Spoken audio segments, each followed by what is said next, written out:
Good Rabbi fit. That's good.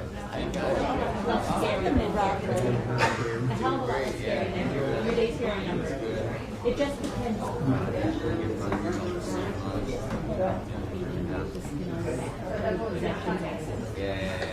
good. I think you're.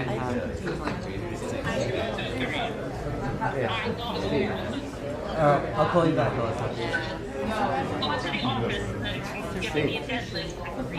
Alright, so can I text it to you?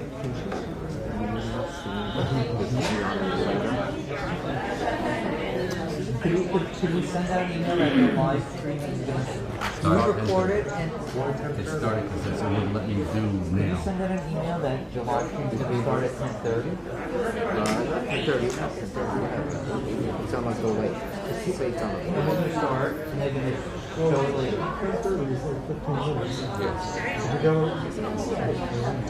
Hey, we want to keep the people waiting. We don't know until 10:30. We'll record this and then show it at 10:30 and start this program. Right over here. We start We won't do here. it live. We'll just We can start it. We can replay it after we're done. Yeah? Yeah, but we want to have to. Oh, so it's out. Oh, you want to start That's Scott Hyman, yeah. Yeah, what's the story? The whole text message. I think she has to come out with an email saying, I want to send that email. They won't answer us. Just tell us that we're starting any moment. Use their patience because we're going to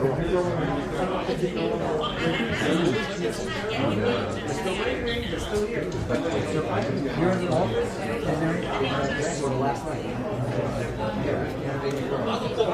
I have no idea. My choice.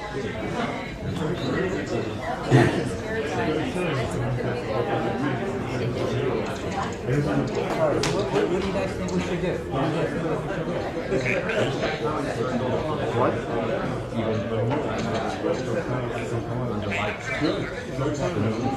I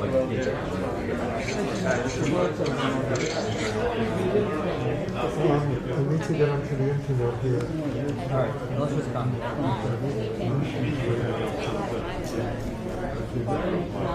This is an internet setting, you know?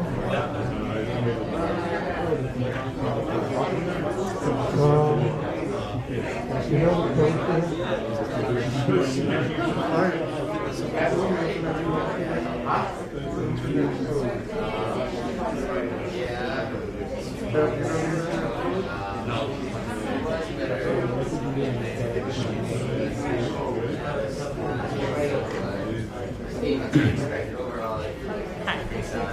What's the internet code? Let me just write it. Oh, mine is live. Select now?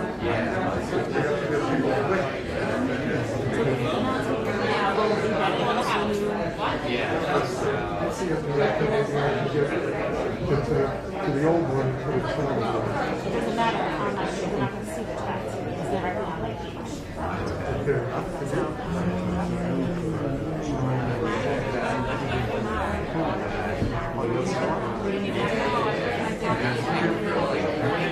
I need to hear those emails to me, so then I can go and get it. Then I have to retake it. Yes, what I sent you.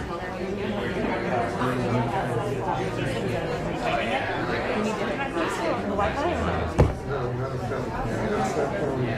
Oh, it's going to put it on the There's so many types here. Oh my God. I thought that's when we were plugging into the router. So,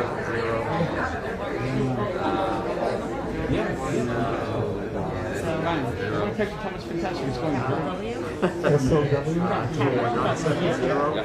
760-31.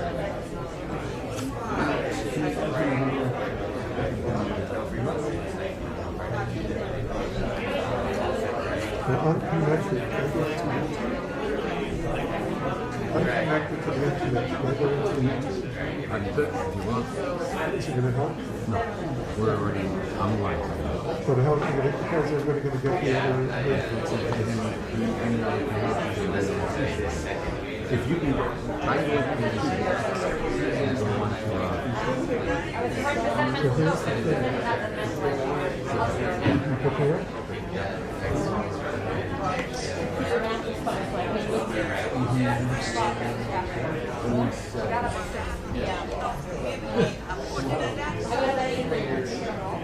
Almost 24 hours.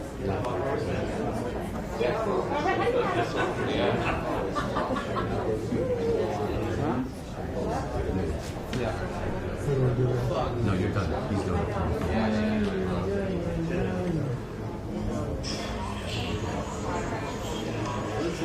Going to the chat. Yes. No, not mine. What's this?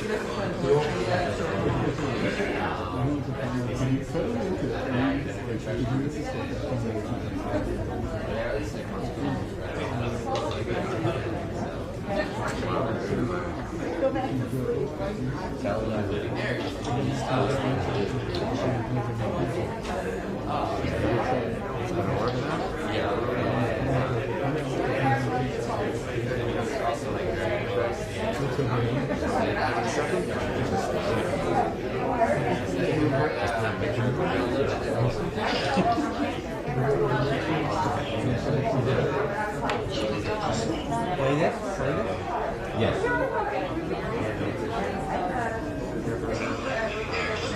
Oh, yeah. That's mine. You want me to post the old one? How do I get up to the old one? You gotta find his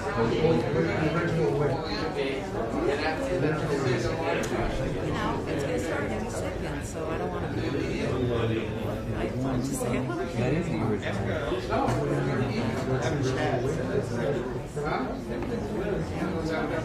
No, I put the same name. I don't know. This is text from. This is beyond the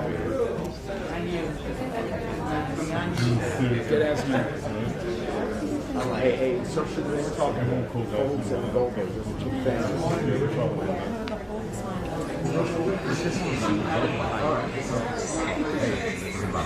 All right. Ari, check your phone. It's working? Can you check the old link? I think it's working. Okay, Ronnie's turn. That's fine.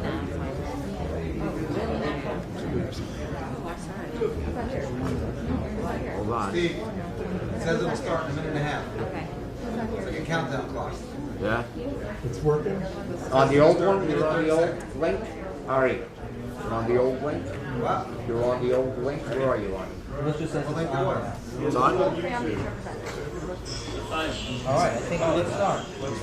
Okay, like fun. Okay, first, run. Okay. You want to use lights to show you more? Okay, we're about to begin.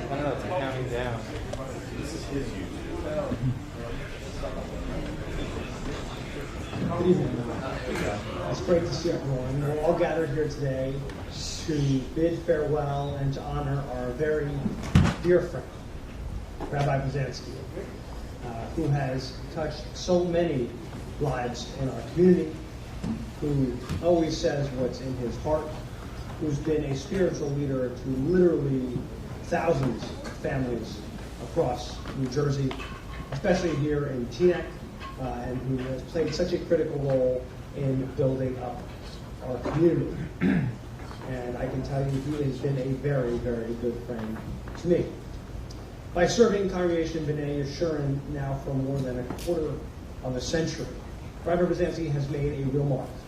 And now this congregation is one of the most prominent Orthodox synagogues, I'd say, in the country. His service is far-reaching in so many different corners. As past president of the Rabbinical Council of Bergen County, a senior rabbinic fellow at the Coalition for Jewish Values, serving on the board of the Beth Din of America, and a longtime member of the Rabbinical Alliance of America, and so many other important organizations. Not to mention all his work as an attorney, a scholar, and always standing up for the U.S.-Israel relationship, which we all believe is so vital to America's national security.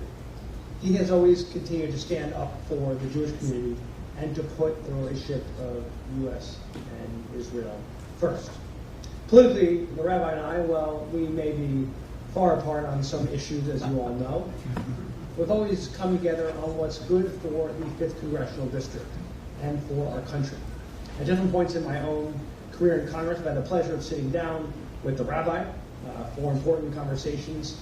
Some of them are actually always tough, and the Rabbi always always quick to share his opinion on issues, always holding my feet to the fire as he should.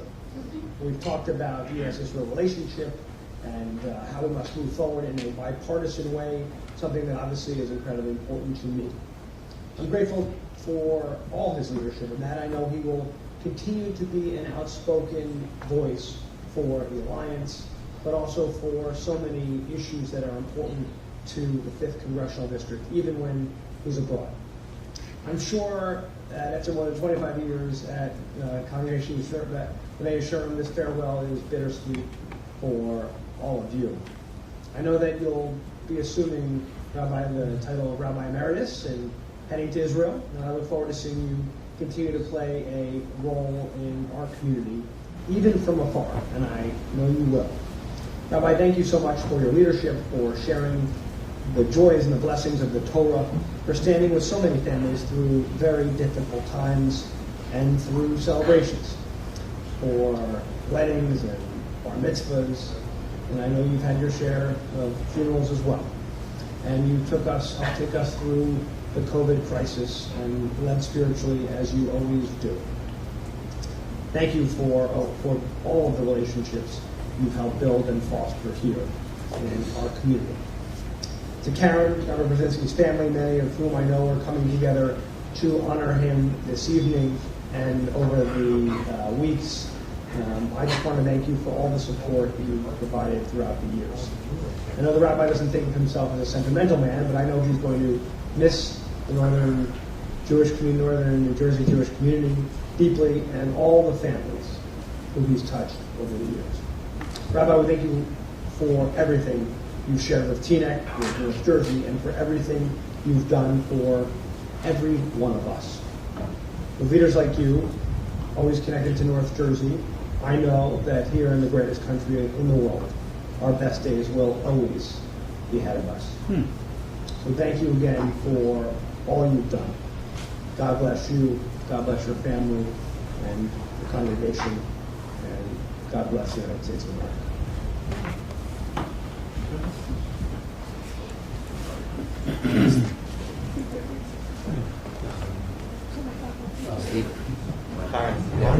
They should tell people there's a new link. Hi, Lights. Hi. Huh? Lights. Write on the email, the link on the email for you.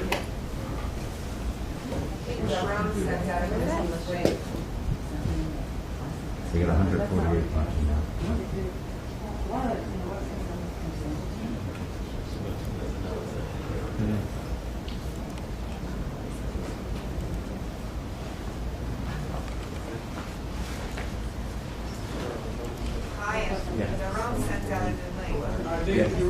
Steve, can you tell Lisha to send out the new link?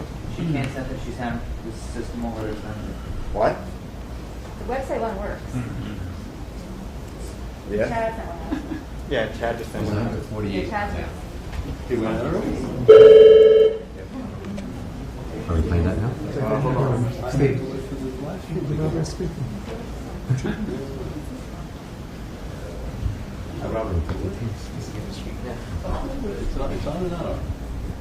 Speak first. They were 380 people waiting, and now there's 160.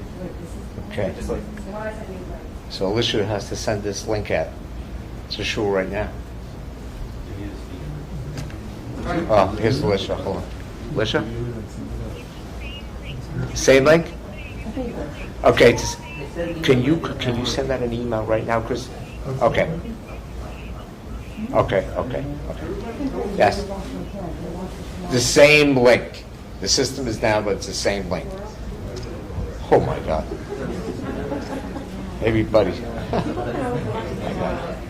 What are you bored? Where are you going? It's saying that it's working. Yes? I see, so that they really want to be able to find out and You should be come here. like the true fans are. Okay. You ready? Yeah. So anybody that was in shul today listened to my yamod, and the rabbi said to me that it took him 26 years to get such a yamod. So without further ado, there's so much to be said about Rabbi Pruzansky. So I'm going to limit the intro. So without further ado, I'd like to introduce Mor Diasher, Rabbi Stephen Pruzansky. Thank you. What a well-oiled machine we're running here. All right, Chaim, thank you very much. I want to thank Congressman Gottheimer for his kind words as well. And thank all of you for coming tonight. It's nice to see so many people back in shul. Those watching at home will soon be watching at home. You should all know that everyone here is masked and distanced. Just don't put the camera on them, right? No, everyone is masked and distanced and following all the appropriate guidelines as they should.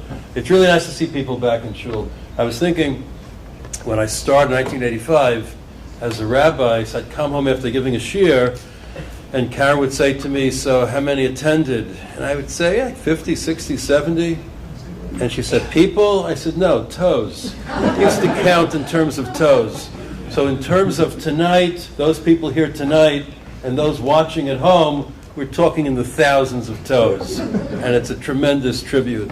I want to welcome those who are here, Karen, and my daughter Tamar, and children Ari and Lauren, and I know my mother is watching with my brother, and Amy, and my children in Israel are up early, Ayel and Shmuley, and Dean and Hillel, and watching as well. Hey, how are you? We'll see you soon. I was walking out of shul a few weeks ago, and I think we're at that time it was maybe the 6th of the 12 farewells that were planned. And David Levine said to me, you know, it reminds me of the old joke that Gentiles leave without saying goodbye. Jews say goodbye without leaving. And that's basically where we are now. I think there are another few farewells that are planned also until I'm commandeered. One would think that I had an enormous amount of time to prepare this speech. The fact is, time creeps up on you in many, many different ways. That's the reality of life as well. So a few days ago, I decided to consult my family and closest advisors as to what I should say, this momentous time. So Karen said to me, why don't you speak from the heart? And I thought for a few moments, and then I said, nah, it's not me. So the other day, I started researching famous speeches for inspiration. And the beginning of a speech has to capture people's attention. So I just drafted a few words that began like this. 106 years ago, Karen and I brought forth on this continent a new rabbinate, conceived in liberty and dedicated to the proposition that all men are created equal. And that's where I stop, because that's where the problems begin. That phrase, all men are created equal, you can't say it in America anymore. You can't even say it in modern Orthodoxy anymore. So Lincoln is gone, and I had to move on. There was another opening that struck me as much better. It was Andrew Jackson's farewell address in 1837. None of you, I think, heard it live. He said that being about to retire finally from public life, I beg leave to offer you my grateful thanks for the many proofs of kindness and confidence which I have received at your hands. And it's all true, except for the retirement part and the finally part. But what Jackson said at the time, in our language, is what Yaakov Avinu said at the beginning of Parshas Vayishlach. Katonti mikol hachasodim umikol ha'emes asher asisa es avdecha. I'm unworthy of all the kindnesses and the truth that you have shown your servant. And I say that to you, and it cannot be understated. Mikol hachasodim, from all the kindnesses. At the top of the list, Karen, my children, my family. The rabbinate, like any public position, is something of a fishbowl, but they really thrived. And it would have been impossible but for your kindness and sensitivity. And apropos of that, I have to thank Karen and all my children, our children, for all their support and their love. And they can take justifiable pride in what was accomplished here. And whatever success we had, they take the lion's share of the credit. Now, many of you know how over the years I've mocked the pledge of eternal love that so many husbands in this position have made to their wives. All right? All right, I'll pledge eternal love if that's what it takes, but it's really true. And I think you all know this as much as I do. There's nothing I could have done here or achieved here without Karen at my side as a partner. And many of you, justifiably so, like her far more than you like me. And I understand that also. But there's no doubt, it's not that she's just an integral part of the rabbinate, it's that I wouldn't be here but for her. And I recognize that. And not in, the mealy-mouthed, meek way that most men standing here at a simcha say about their wives. But I mean it is absolutely true, and I think people here know it as well. So thank you. Applause. I want to thank also the people that I worked with over the years, the office staff, and Alicia was here before, Galina is here tonight, and it's really been a pleasure. I've had my entire life, even when I was a lawyer, only had women working in the office. Only men I ever worked with in the office were my father, SHALOM, and my brother, and that's it. But it's been an absolute delight to work with the entire staff in the office, to work with all the presidents of our shul, and the boards of directors, the farewell committee. Chaim worked very hard on the event tonight. And I think it's part of the greatness of Bnei Yeshua and the volunteer spirit that exists, that people get involved. Not everyone always agrees with everything going on. That's the nature of life and Jewish life. But nonetheless, people's hearts are always there. So, katonti mikol hasadim. I feel small because of all the kindnesses. And mikol ha'emet, from the truth as well. Churchill said once that the truth is incontrovertible. Malice may attack it, ignorance may deride it, but in the end, there it is.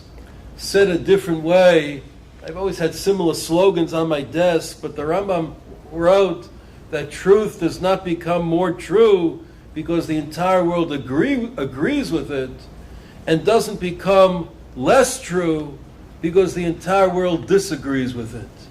Emes stands by itself. And I'm not much of the Hasidic world, but Karen knows from the time I was a teenager, I was always drawn to Kutsk.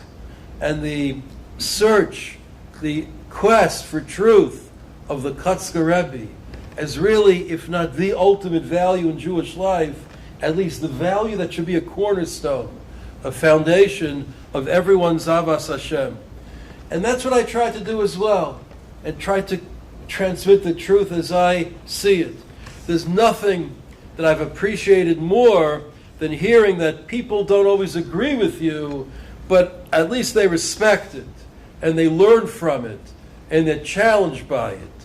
Actually, here's one thing I have appreciated more than that, is people actually agreeing with me. That's a cycle. But that to me is an essential facet of the rabbinate, the ability to teach people the emes as the Rav sees it. When I started, I think Ari touched on this before in the questions, when I started, it was much more common than it is today. And I think it's a generational difference also. I grew up with rabbis, my father, Rabbi Wein, Rabbi Chait, my mentors among the elder rabbis in Kew Gardens Hills. They were leaders without fear. And they knew where they wanted to go, and weren't afraid to take charge. But in every case, it also required congregants that were amenable to it. V'emes v'shalom ehavu. And that's a very tender dance in life, in Jewish life especially, to be able to love truth and love peace and have them conjoined. It's not easy. It's very subtle. But you can have truth and you can have peace. They can coexist. Today people, I mentioned before, much more collegial, much more collaborative, dare I say, pluralistic.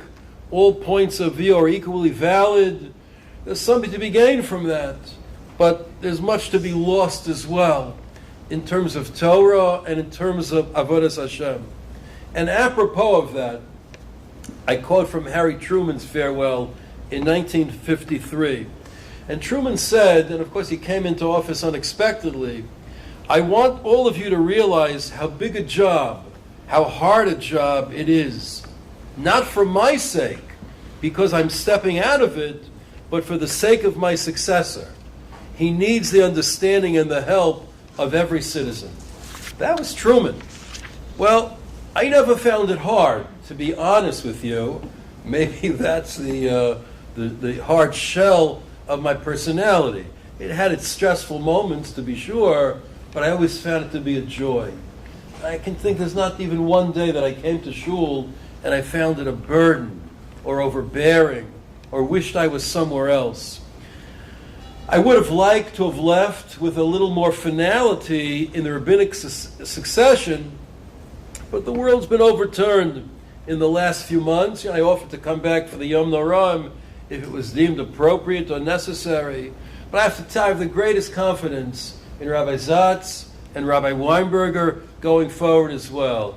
Yeah, they're young, but in due time they'll outgrow that liability as well. But they're immensely talented, and they're infinitely caring, and they're enormously dedicated, and they'll be great. Just open your hearts to them.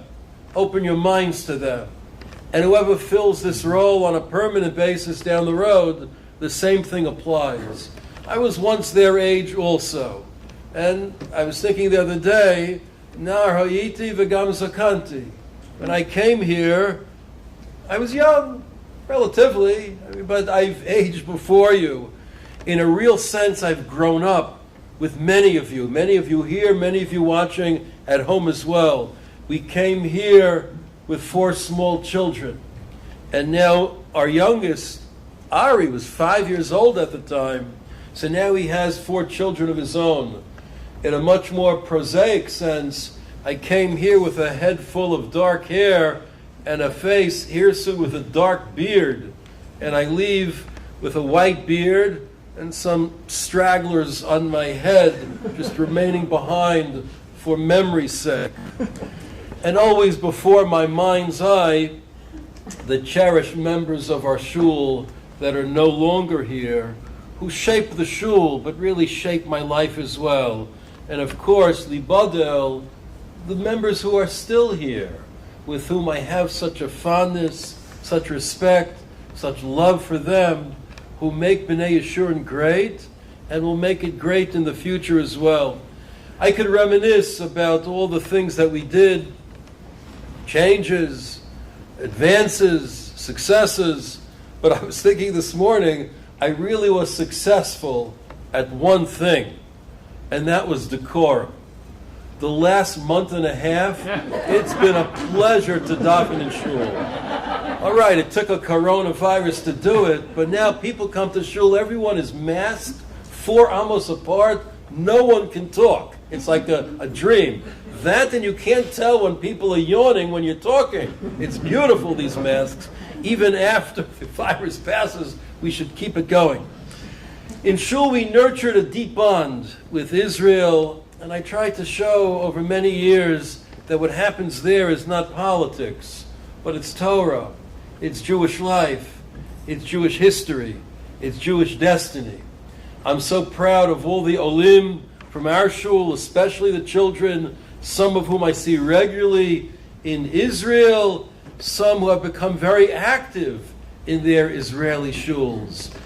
There's many members I would think of a dozen young people grew up in the shul and became pulpit rabbis. And that to me is a great tribute as well. They weren't frightened from the job, but they learned something and decided to make it their own as well. But everyone has their reminiscences, it's true. Jefferson once wrote that I like the dreams of the future better than the history of the past. And there's something to be said for that as well. We all have our good and poignant and unforgettable memories. I have my own, I have with each and every one of you here, and we have them collectively as well from a shul. And perhaps the best way to say it, I paraphrase from Ronald Reagan's farewell in 1989. It's a paraphrase. It's been the honor of my life to be your rabbi. He said the president, but it's a different issue. It's been the honor of my life to be a rabbi. And the fact is, parting is such sweet sorrow. The sweet part is Israel and Aliyah. And the sorrow, the goodbyes, of course, and leaving this beautiful shul and community. Rambam writes in Hilchos Tefillah, La'olam yashkim odom v'yariv leveis hakneses, shein tefillosu nishmas b'chol eis, ela beveis hakneses. A person should always come in the morning and in the evening to shul, because a tefillah is only always heard in a beis hakneses, in shul. What is a shul? It's the place to which we go to seek Hashem. And the Rambam continues, u'mitzvah larutz leveis hakneses. It's a mitzvah to run to shul. Shenemar v'neidah nirda folodas es Hashem. We should run. We should know that we should run. We should be eager to know God and what He wants from us. And that's what we find in shul. That's a shul. I hope and pray that I was up to the task. You know, when all is said and done, all's been said and all's been done. I mentioned this morning, and I only repeat it now, this morning I spoke about the paradox of lo alecha melacha ligmar. You can't finish everything. That's not what human life is like. V'lo ata ben chorli batel mimeno. But nor are you free to desist from it. It's a paradox. I leave with some satisfaction, but enormous gratitude for the opportunity that you all granted me, for the Torah that we learned together, for the time that we spent, the years, the decades that we spent together, for the special kehillah that we built, for what I gained from each of you, for the wonderful relationships that nurtured and sustained me, for the friendships that Karen and I will always cherish, for the loving cocoon of Bnei Yeshurun in which we were able to raise our children, for all the good that we did in the community and in the world, and for the passionate connection that we formed with the people in the land of Israel. As I say to you, Lo atem b'nei chorin libatel mimeno. So you're not free to desist from that, from any of that. And the months and the year ahead will be challenging for all shuls, because life is uncertain. No one really knows what the future holds, short term, long term. No one knows. But no one can be mevatel. No one should take the shul for granted. No one should think that things just naturally bounce back, because that's teva, that's nature. It's not true. It's going to take a concerted effort and leadership and dedication from everyone, from each person doing his or her part. In one of the most famous farewell addresses, Washington at the Francis Tavern, he took leave of his troops in 1783. He said it the best. With a heart full of love and gratitude, I now take leave of you. Actually, he came back 6 years later as president, but that's a separate point. All that is left is to share that love and their gratitude, and to thank you all. Karen and our children and grandchildren, my dear friends, for this opportunity of a lifetime and for your support. And thank HaKadosh Baruch Hu for the opportunity and for the strength to carry on all these years. There's such an interesting machlokas at the end of the first parak of Arachin. Gemara debates whether dor lefi parnos, parnos lefi dor. Does the generation get the leader it deserves, or does the leader get the generation it deserves? Suffice it to say, what every shul needs is a good shidduch. And I always thought this was a good shidduch. We say in the prelude to the benching at a Sheva Brachos, may Hashem always she'ei birkas b'nei Yeshurun. Heed, listen to the blessings of b'nei Yeshurun, and may Hashem shower everyone with blessings as well. V'tov yeh beinecha levarech es amcha Yisrael v'kilat b'nei Yeshurun b'chol eis u'v'chol shah b'shlomecha. It should be good in God's eyes to bless the people of Israel and our wonderful Kehillah here at all times, in every hour, with your peace. And may we together all merit living in Israel and welcoming Mashiach Tzidkenu b'mheira b'yameinu. Amen. Amen. I thank you again for coming, and Shavua Tov. And now I think something else is going to happen. Thank you all.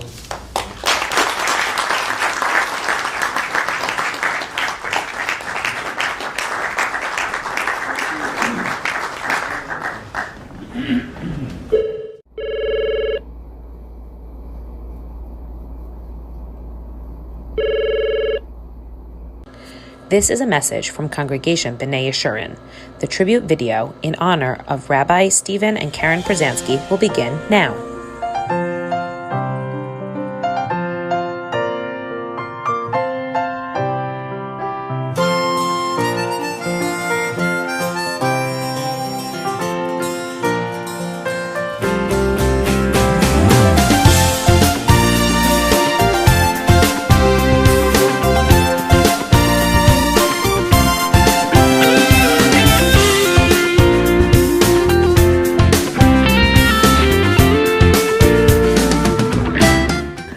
As a child, he was interested in history. He knew all the presidents of the United States, all their statistics. He knew baseball cards, the baseball players, and all their statistics. He was very interested in statistics, but I don't think that was an indication of him becoming a rabbi. And here I am in BMT, and a number of years later, not that many, the 70s, once again a Pruzansky shows up, Steve Pruzansky. And we hit it off right away. To me, he was not Steve, he was not Pruzansky, he was the Pruz, which was a reminder of Pras, an award, top quality. We bonded together because the message of Eretz Yisrael, La'am Yisrael, Torah Yisrael, motivated and pulsated within my body and within Steve as well. Thinking back, early on, when Stephen graduated law school and he became a lawyer, he was then also a part-time rabbi. But I thought that was just parnasa because he was married to Karen and he needed to have an income and he was doing the part-time rabbi thing. But many times when my husband would come into the office and when Stephen should have been looking at his law notes for a trial the next day, he was in fact looking into Sforim and learning. So that may have put an idea in the back of our minds that maybe law wasn't the profession Stephen really wanted. I was head of the search committee with Eliezer Stavsky, and Rabbi Pruzansky came to my house and we were going to go meet the committee. And the rabbi knocks on the door and I say, "Hello, Rabbi Pruzansky." He says, "Hello." He says, "You know, I don't have a black hat." I said, "What do you mean?" He said, "My hat got stolen. I work in the Bronx in the courthouse and they broke into my car and stole my hat." And I said, "Okay, I don't think I've ever heard that one, but we'll go meet the committee without the black hat." Rabbi, after 26 years of seeing your hat collection, I can't believe someone would steal your black hat. They made it tonight that he had to leave law, full-time rabbinate. They would pay him a full-time salary, but it had to be a full-time rabbinate. And he took a congregation that was on the map already but wow, he really put it on the map. I was president when Rabbi Pruzansky started. We were welcoming a new rabbi as well as building a new building. Challenging times for both. Rabbi Pruzansky helped on the fundraising effort for the building. And then I can recall that one time Rabbi Pruzansky spoke to me and said he was going to Washington to protest some aspect of the Oslo Accords. And all I could say to him was that, do me a favor, just don't chain yourself to anything, because we really don't have the funds to bail you out. I want to wish Mazel Tov to my parents on this incredible milestone. From the time I was little, I knew that my father had dreams. And one of those dreams was to be the rabbi of a big shul. And another one of those dreams was to live in Israel. And it's inspiring to know that you set your sights on something and you can make them happen. My mother's dream has always been to just be happy wherever she is, which is inspiring in its own way. And I'm really, really fortunate to have them as role models for so many things in life. Growing up as the rabbi's daughter was really wonderful. I got all the benefits of having my father as this prominent figure to some, but never felt any of the pressure that often comes associated with it. My parents let me pretty much do what I want, act the way I want, sometimes dress how I wanted. I really felt a sense of freedom that I know a lot of other people who grow up in a rabbinic family don't feel. So listening to all these rabbinic prabhas, one question that keeps being asked at the Q&A session is, what do you plan to do to maintain a normal life for your children and your family? And I think, honestly, and I don't know if my siblings would agree, but I think my parents can write the book on what it's like to raise and maintain healthy and normal children, at least healthy and normal sons. I think the jury's still out on my sisters. But I think that the number one thing that they would say, and I think has been true, is just really making your family a priority. And in that realm, I think when I view my parents, I don't necessarily view them as the rabbi and rabbis in the shul, because that's never how they made themselves appear. They never missed a game of mine, never missed a baseball game, a hockey game. Actually, my father, not only would he come to the hockey games, there were a few times where he wasn't even asked, but he started being the person on the buzzer until he got a little trigger happy he would just be sounding the buzzer at every free moment. And then he wasn't asked back to be the buzzer, but he'd still come back to be the game. There was one game, actually, we were playing against SAR. Steve Fox's son was on the team. The person who was broadcasting said it's really getting out of hand in this stadium. A prominent rabbi in the area actually ran onto the court in between periods and gave the refs a piece of his mind. I knew it wasn't anybody else. It had to have been my father. My parents were always very giving of their time to the shul, yet as children, we never felt deprived at all. My parents always made us their top priority. For example, I remember Shabbos lunch, for example. My father never wanted us to eat out at a friend's. He would always be very upset if we wanted to go to a friend's. He made sure that that was our special time as a family. Sundays were always very, very busy for my parents, and my mother, I guess she felt bad about it, so she always made sure that we had phone numbers of every takeout place, and we were always able to take out food. The Rambam says in Hilchos Tshuva that the path to Tshuva requires that you change your name. So when I joined this family, my name was Ari, but somehow it got changed to Ari-G, and then all of a sudden, R-E-G was too hard, so it got changed to G. And I told my father-in-law that I didn't appreciate being called G, so it got transitioned to the artist formerly known as G. And finally, my new name is Afkag, as short for the artist formerly known as G. So thanks to my father-in-law, now I'm on the path to a new life. Thank you. Grandma and Zadie, our kids love you so much. They love coming to the house, and no matter what's going on in your busy lives, you always make the time for our kids and you make them feel special. They particularly enjoy Zadie time, and Grandma, you're always available to help out and to babysit, and we all love you. What's it like having a prolific author of a father of 4 books available at all reputable bookstores? What's it like having a father who's an author of a renowned blog with advertisement space available for purchase on RabbiPruzansky.com? It'd be much better if you purchased his books. I think a lot of my parents' work in B'nai Yeshurun has been to be there for people for all their questions, helping people clarify things, whether it's philosophical or emotional. I don't think that there is any other role of a rabbi maybe that is more significant than that. Several years ago, when Rabbi Pruzansky's name came up in conversation with my father-in-law, Rav Harlap, he stopped for a moment and said, Rabbi Pruzansky, he is the most courageous rabbi in America today. I had the pleasure of having Rabbi Stephen Pruzansky grow up in our shul, Beis Torah in Monsey, Suffern, New York, and he was there for many years.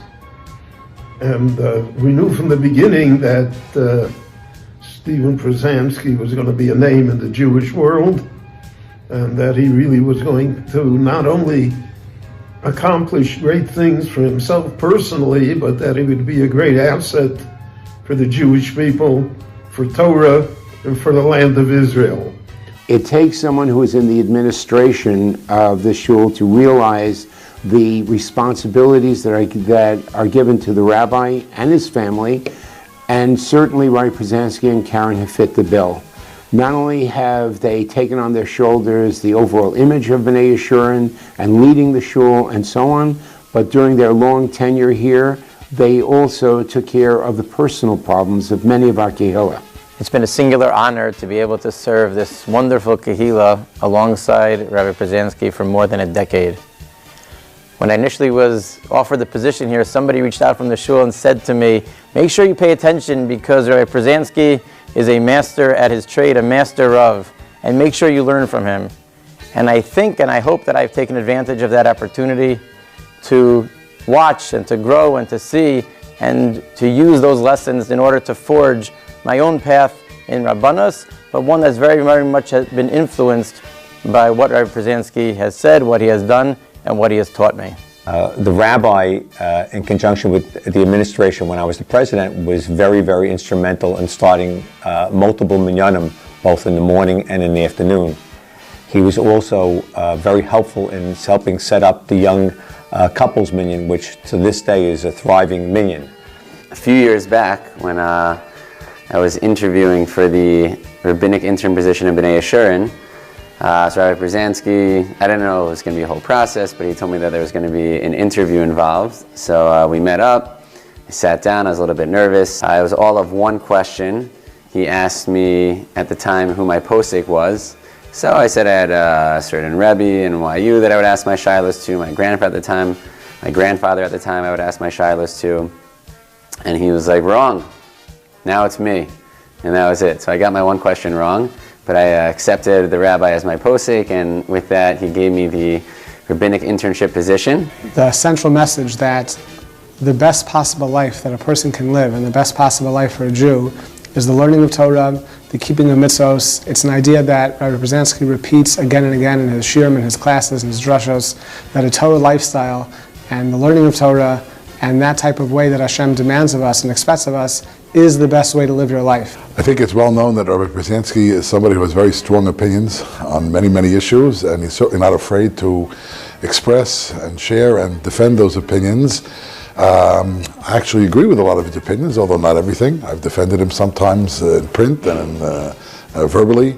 But I respect, even if I disagree with him, the fact that he has the courage of his convictions to stand up strongly for what he believes in, even though it may not always be the popular position. יישר כוחו של ידידי הרב הגאון, הרב שמואל פרוזנסקי, גם צדיק, גם גאון.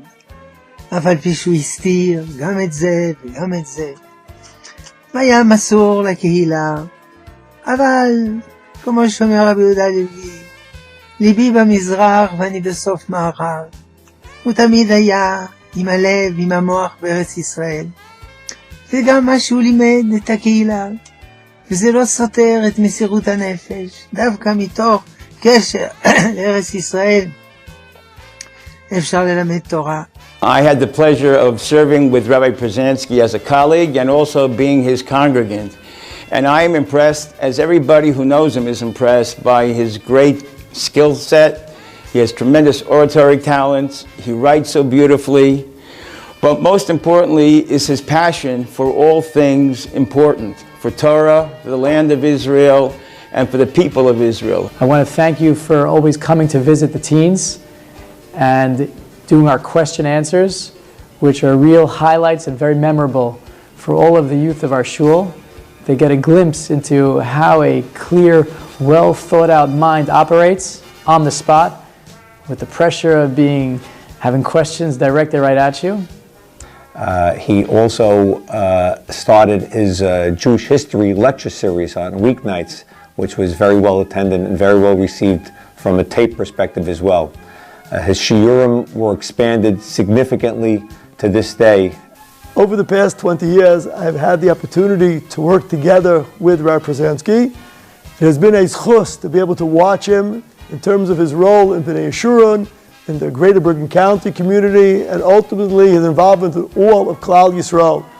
Rambam tells us in Perek Vav of Hilchot Deot that Rov Ma'aseh B'nei Adam, the majority actions of a person during the course of his lifetime, is Nimshach Achare'av V'Chaveirav, simply follows the example of his friends and his colleagues. I hope that your decision to make Aliyah will serve as the impetus for your other Chaverim on the RCBC and the broader rabbinic community to follow in your footsteps and be Mikayim the mitzvah of Yishuv Eretz Yisrael. I answered his phone call when I accepted the position at Keter Torah with great excitement. Rabbi Pruzansky warmly welcomed me into the community, and he added a note that he had 8 families from Bnei Yeshurun that he would like to send to me at Keter Torah. Hopefully I'll have the opportunity to reciprocate to his successor. For the last 10 years since we moved to Teaneck, I've had the blessing of learning from Rabbi Pruzansky. Rabbi Pruzansky, whether it's the law and the law, whether it's the presidents and the Jews, whether it's the centurions, when he presents material, well, first of all, he puts 4 hours into 1 hour. Secondly, he's not just giving you facts, he gives you analysis. He challenges you, he challenges your assumptions.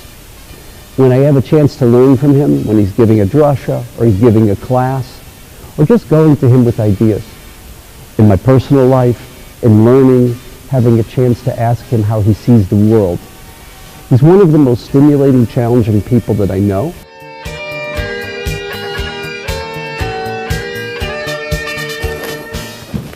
I know the rabbi just started, but are you sure he said that? What? You're talking about the rabbi? He said what? He said what? He wrote what? Really? He said what? He wrote what? He blogged what? Don't worry, I'll speak with him. As you know, I'll look into it. Don't worry. Let me check it out. I don't believe it. Let me check it out. I'll call you right back. All right, you know what? Let me just check this out before we come to any conclusions. I'll look into it a little bit more and I'll get back to you. Give me a day or two to look into this. Stay calm for now, and we'll touch base in a couple of days. Let me look into it. There's got to be some explanation. Gee, after this phone call, there's one thing we need to do. Yeah, Karen, thank God I don't have to listen to these people anymore. Rabbi Pruzansky calls himself a Kalta Litvak, but I could tell you I experienced something very different this past Yom Kippur after he concluded with Neila and davened for us for Neila. I could tell you that he broke down, he kept hugging people, didn't let people go, and it was a side of him that is not real evident all the time, but it was just genuine, wishing the congregation well, knowing that this was the last Neila he was going to be doing for us.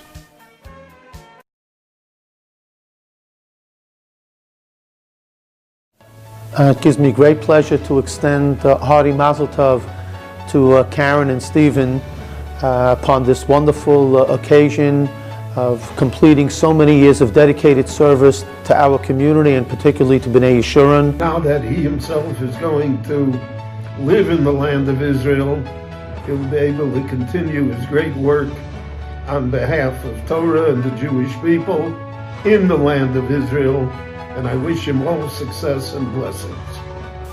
On behalf of my wife and myself, we'd both like to wish Rabbi and Mrs. Pruzansky much continued success in all their endeavors and continued nachas from their family.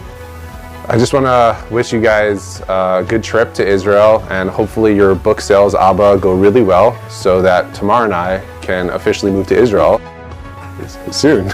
What a treat it has been working as a Gabbai Rishon under Rabbi Pruzansky all these years. Watching you lead by example for me and to all the congregants. You have inspired so many people with your wisdom and knowledge. You and Karen have made this shul an amazing place to daven. Rabbi and Karen, I want to take this opportunity to thank you both for your many years of service to our shul and our community. And I wish you both bracha ve'atzlacha in this very new, beautiful, and exciting time of your lives. On behalf of Michal and myself, we just want to extend a mazel tov to the Pruzanskys. It's been such an honor to be together with you in the community for so long and to watch you fulfill your dream of making Aliyah. To Rabbi Pruzansky and to Karen, we wish you success. We look forward to seeing you soon on our visits to Modi'in. הגיע הזמן, בעזרת השם, שיבוא לארצנו הקדושה. ברוך הבא בשם השם. My wish is that his moving to Eretz Yisrael should be a bracha and a Kiddush Hashem through his Arbatzas Torah, just like his Arbatzas Torah in America. I like to sit next to Zadie and Shmuel, and yeah, I wish you a great time moving to Israel.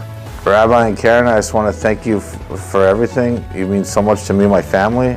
I was a young man when you guys took over, and thank God it's been a wonderful 26 years.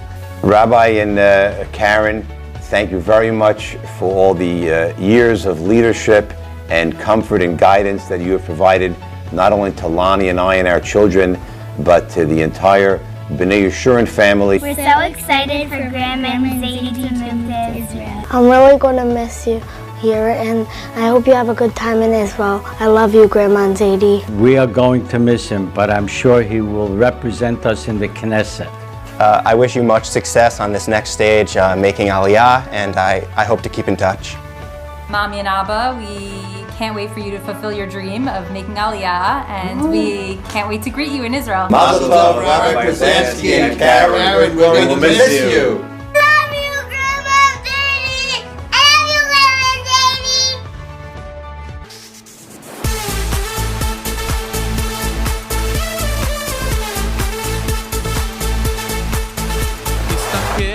ושם מסביב לעולם יש צרות, דאגות, החיוך נעלם מחר תראה רק שחור כי גם זה יעבור והכל יסתדר כי השם יעזור יש תקווה אם נשאיר כולנו יחד יש אמונה חזקה מכל הפחד לא ניפול, לא נרד כי אנחנו לא לבד יש לנו השם יש תקווה אם נשאיר כולנו יחד יש אמונה חזקה מכל הפחד לא נטפול, לא נרד כי אנחנו לא לבד יש לנו השם אחד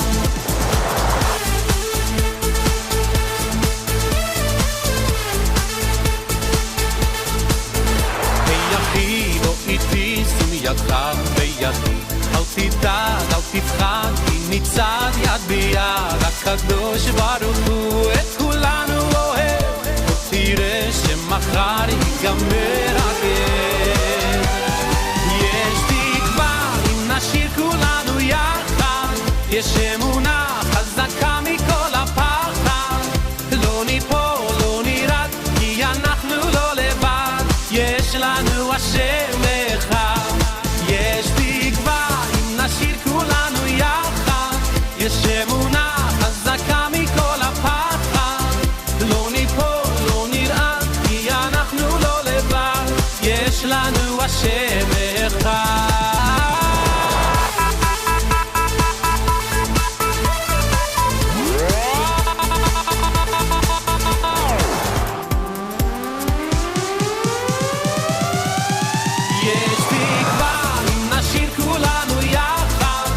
יש אמונה חזקה מכל הפחד, לא ניפול, לא נרד, כי אנחנו לא לבד, יש לנו השם אחד.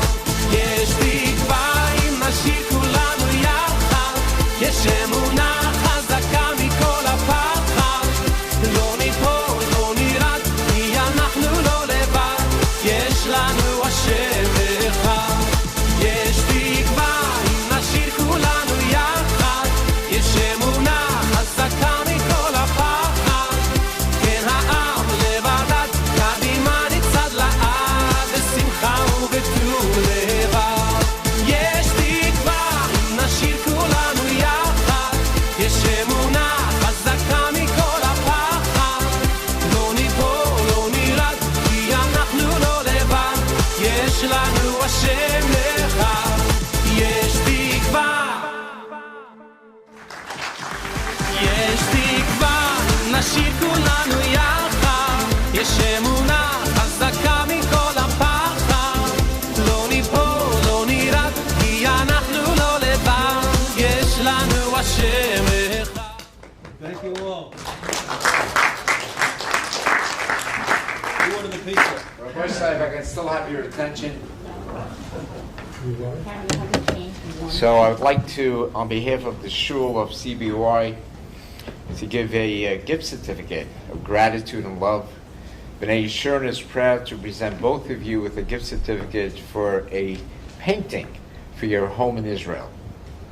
We are hoping that whatever you pick out, it will have prominent place in your home. It is our hope that when you look at the painting, it will bring fond memories and nachas of your time with us as you both led B'nai Yeshurun, giving all of our B'nai Yeshurun family your utmost guidance, knowledge, caring, love, and support. To both of you, with our full hearts and our Karsato, we gift you a certificate of gratitude and love, and we will have the painting for you as well. And also regarding to the Rabbi's book, we will be having it very shortly. Thank you. Okay. Thank you all very much. Thank you.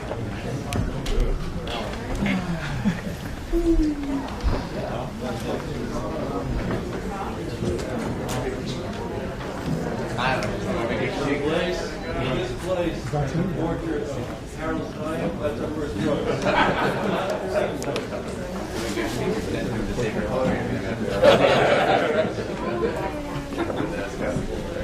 Thank you. Thank you.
Rabbi.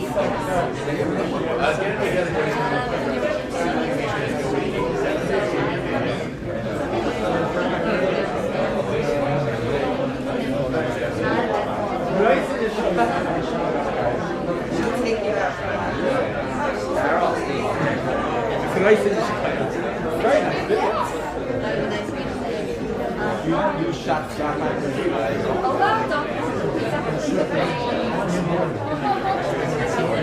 Oh, this one. Arab shot. That Arab shot.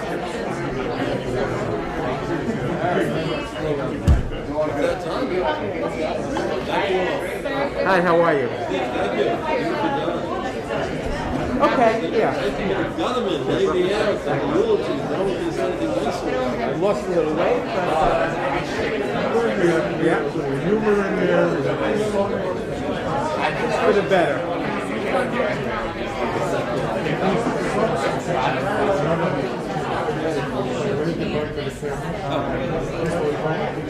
Good night. Thank you all for watching.